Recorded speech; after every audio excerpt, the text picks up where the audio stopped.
Hello, trig class. We're going to look at DeMoivre's theorem on how to find complex roots of a complex number. So this particular one is a real number.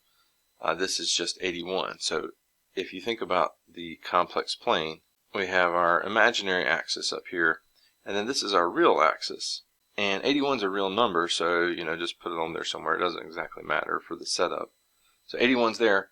You can see that we have not rotated at all. We're in the real axis. Rotation is what brings us up into the complex plane. So there is no rotation here. So we're just on the real axis. So that means our initial angle is 0 degrees. All right, now we're looking for the fourth roots of 81. So rotating all the way around 360 degrees. If we divide that by 4, we get 90 degrees. And this is going to be our rotation to get our other angles. So we're going to start off with the fourth root of 81. So 81, the fourth root of that is 3. Right? It's the square root of the square root. So 9 is the square root. The square root of that is 3. So that's going to be our number out front. And then this is, we're adding, this is how many times we rotate by 90 degrees. So we're adding 90 degrees, k times. All right, and same thing for this on the sine part.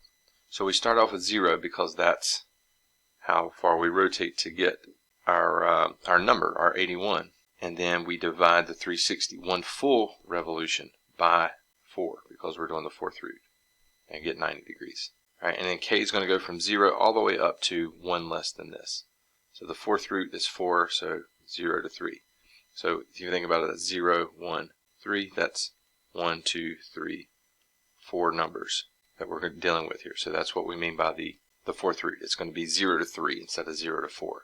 Alright, so there's a 3 because, again, the fourth root of 81. We're starting off with 0 degrees because 81 itself is on the real axis, which is the initial side, so no rotation. And then we're going to be rotating by 90 degrees each time. So this will be the same. This will be 0, where we start from. This will be 90, and then we're going from 0 up to 3 to get the fourth roots. All right, and then it wants to know which is correct. So because, again, when k is 0, that's a solution. That's 3 cosine of 0 degrees plus I times the sine of 0. The sine of 0 is 0. That'll go away. Cosine of 0 is 1. 3 is a root. 3 on the real axis is a root. So we need one that has a dot on the real axis. And then we rotate by 90 degrees. So 0, 90 degrees will be on the imaginary axis.